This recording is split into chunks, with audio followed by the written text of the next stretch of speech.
Saint Augustine, commentary on Psalm 141, following. What then have all those death of the martyrs accomplished? Listen, as the fatness of the earth is spread over the earth, our bones have been scattered beside the pit. Verse 7. The bones of the martyrs, that is, the bodies of the witnesses of Christ. The martyrs were slain, and they who slew them seemed to prevail. They prevailed by persecution, that the words of Christ might prevail by preaching.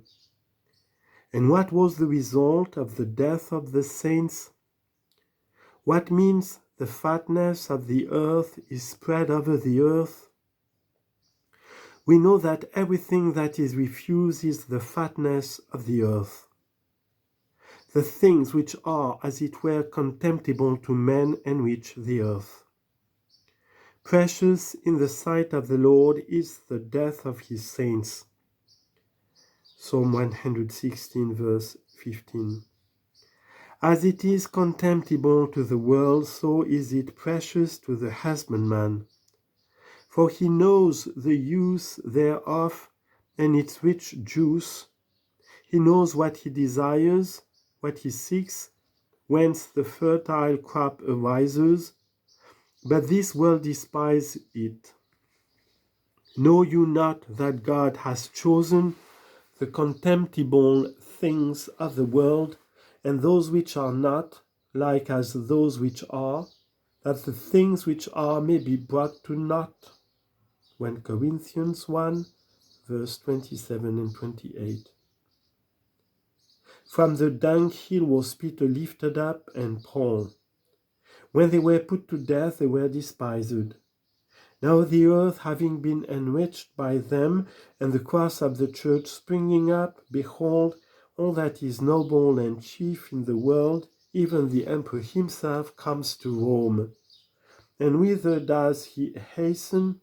To the temple of the emperor, or the memorial of the fisherman? For unto you, Lord, are mine eyes. In you have I hoped. Take not you away my life. Verse 8. For they were tortured in persecutions, and many failed. It occurs to him that many have failed, many have been in hazard, and as it were, in the midst of the tribulation of persecution is sent forth the voice of one praying, For unto you, Lord, are mine eyes. I care not what they threaten who stand around, unto you, Lord, are mine eyes. More do I fix my eyes on your promises than on their threats. I know what you have suffered for me, what you have promised me. Keep me from the trap which they have laid for me. Verse 9. What was the trap? If you consent, I spare you. In the trap was set the bait of the present life. If the bird loves this bait, it falls into the trap. But if the bird be able to say, The day of man have I not desired, you know. Jeremiah 17:16. He shall pluck his feet out of the net. Psalm 25, verse 15. Two things he has mentioned to be distinguished, the one from the other. The trap, he said, was set by persecutors. The stumbling blocks came from those who have consented and apostatized. And from both he desires to be guarded. On the one side, they threaten and rage.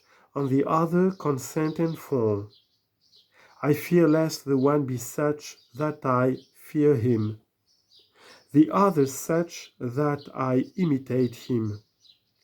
This I do to you, if you consent not. Keep me from the trap.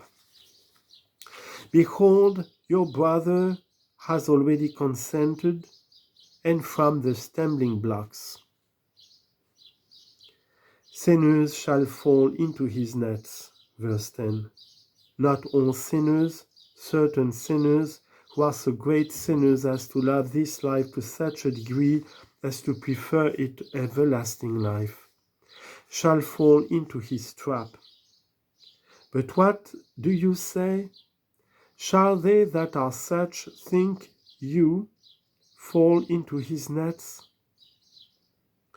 That of your disciples, O Christ, behold, when persecution was raging, when they all left you alone and went every one to his own. John 16:32. Lo, they who were closest to you in your trial and persecution, when your enemies demanded you to be crucified, abandoned you. And that bold one, who had promised you that he would go with you even unto death, heard from the physician what was being done in him, the sick man. For being in a fever, he had said he was whole. But the Lord touched the vein of his heart. Then came the trial. Then came the test. Then came the accusation. And now questioned not by some great power, but by a humble slave, and that a woman questioned by a handmaid, he yielded, he denied thrice. He wept bitterly, it says. Not yet was he fitted to suffer. To him who was said, you shall follow me afterwards. John 13:36. Hereafter he was to be firm, having been strengthened by the Lord's resurrection. Not yet then was it time that those bones should be scattered beside the pit. For see how many failed, even to those who first hung on his mouth, even they failed. Wherefore, I am alone until I pass over, for this follows in the psalm.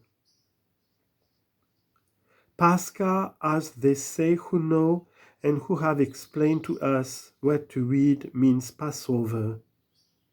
When then the Lord's Passion was about to come, the evangelist, as though he would use these very words, say, when the hour was come, that Jesus should pass over to the Father. John 13:1.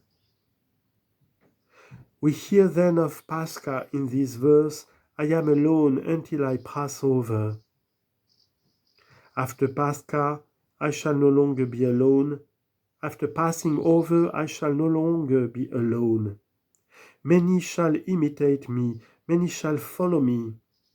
And if afterward they shall follow what shall be the case now, I am alone until I pass over, me. And if afterward they shall follow what shall be the case now, I am alone until I pass over. What is it that the Lord says in this psalm? I am alone until I pass over. What is it that we have expounded? If we have understood it, listen to his own words in the Gospel. Except a corn of wheat fall into the ground and die, it abides alone. But if it dies, it bears much fruit. John chapter 12, verse 24 and 32. Therefore, he was alone before he was put to death. So far was any from dying for the name, that is, for confessing the name of Christ, before that corn of wheat fell into the ground, that even John, who was slain just before him, being given by a wicked king to a dancing woman, was not put to death because he confessed Christ. Of course, he might have been put to death for this, and that by many. If for another reason he was put to death by one man, how much more might he have been put to death by those very men who put Christ to death? For John gave testimony to Christ. They who heard Christ wished to slay him, The man who gave testimony to him, they slew not. He is not slain by the Jews who gave free testimony to Christ, whom the Jews slew.